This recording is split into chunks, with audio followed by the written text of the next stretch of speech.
Hello દોસ્તો, મારી મનપસંદ રસોઈ ચેનલમાં તમારું સ્વાગત છે। આજે ગુજરાતના પ્રખ્યાત ફેમસ બધાને ભાવતા એવા આપણે થેપલા બનાવીશું દૂધીના। તો આપણે બનાવવાનું ચાલુ કરીશું। એના માટે આપણે દૂધીને ધોઈ છોલીને છીણી લીધી છે। હવે આપણે એક બાઉલ ભરીને ઘઉંનો લોટ લઈશું અને એમાં થોડો બાજરીનો લોટ નાખીશું। તમે ચણાનો લોટ પણ નાખી શકો છો। મેં અહીંયા બાજરીનો ઉપયોગ કર્યો છે। પછી કોથમીર નાખીશું, વાટેલા આદુ મરચાં નાખીશું, પછી કસૂરી મેથી નાખી દઈશું। હથેળીમાંથી થોડીક વાટીને ક્રશ કરીને નાખીશું આપણે, અને જીરું લઈને હાથેથી મસળીને નાખીશું। તલ નાખી દઈશું,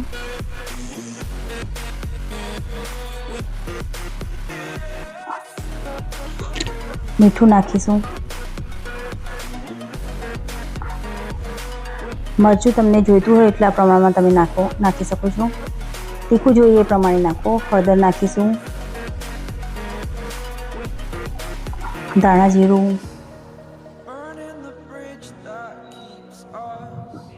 હિંગ નાખીશું, થોડી ગરમ મસાલો નાખીશું, અને જે આપણે છીણીને મૂકી હતી તે દૂધી નાખી દઈશું અંદર। અને હવે થોડું 2-3 ચમચી દહીં નાખીશું અંદર, અને એને હવે બધું મિક્સ કરી દઈશું। આમાં આપણે પાણી નાખવાનું નથી। પહેલાં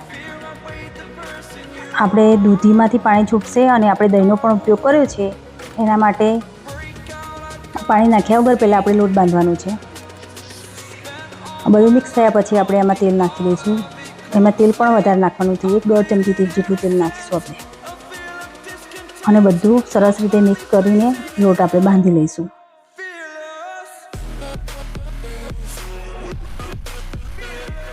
આમાં પાણીની જરૂર પડી નથી। દહીંથી અને લોટ બંધાઈ ગયો છે। દહીં અને દૂધીનું જે છીણ હોય એમાંથી પાણી છૂટ્યું હતું, એનાથી જ લોટ બંધાઈ ગયો છે। પણ પાછળથી થોડું પાણી, ધારો કે 1 ચમચી જેટલું તેલ, 1 ચમચી જેટલું જ પાણી નાખ્યું છે અંદર, અને લોટ બંધાઈ ગયો છે આપણો। અને એના ઉપર થોડું તેલ નાખી અને લોટને આપણે ફેરવી લઈશું। આ લોટને આપણે રેસ્ટ આપવાની જરૂર નથી, અને તરત જ આપણે થેપલા બનાવી લઈશું। તો ચાલો હવે આપણે થેપલા બનાવી લઈએ। અને આને બહુ ઢીલો લોટ કરવાનો નથી આપણે, કારણ કે દૂધી છે અંદર, એટલે થોડો રેસ્ટ આપીશું તો ઢીલો થઈ જશે, એટલે થોડો કાઠો લોટ બાંધવાનો છે। હજુ આવી રીતે આપણે લોટ લઈ લઈશું, અને લોટમાં થોડુંક અટામણ લઈ અને એને આપણે વણી લઈશું।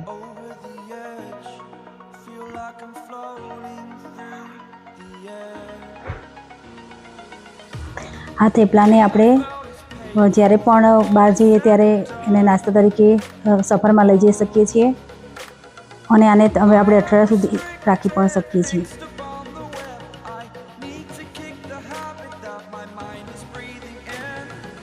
આમાં જે વધારાનો લોટ છે તે આપણે એને સાફ કરી દઈશું, અને ચડવી દઈશું આપણે એને।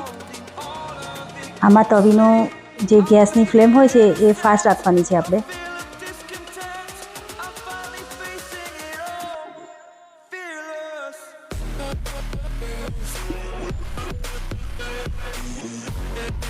તેલ નાખીને આપણે એને ગુલાબી કલરના થાય ત્યાં સુધી બનાવી લેવાના છે।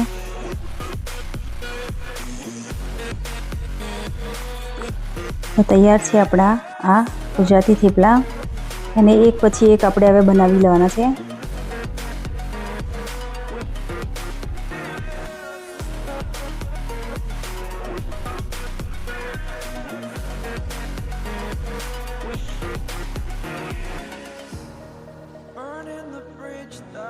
જો આપણા થેપલા બનીને તૈયાર થઈ ગયા છે। એક પછી એક આપણે હવે બનાવી લીધા છે આપણે। તો આપણે દહીં સાથે ખાઈ શકીએ છીએ,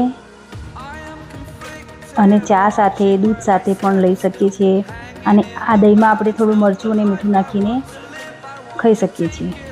તો આપણા બહુ સરસ સ્વાદિષ્ટ અને નરમ ને પોચા સરસ થેપલા દૂધીના તૈયાર છે.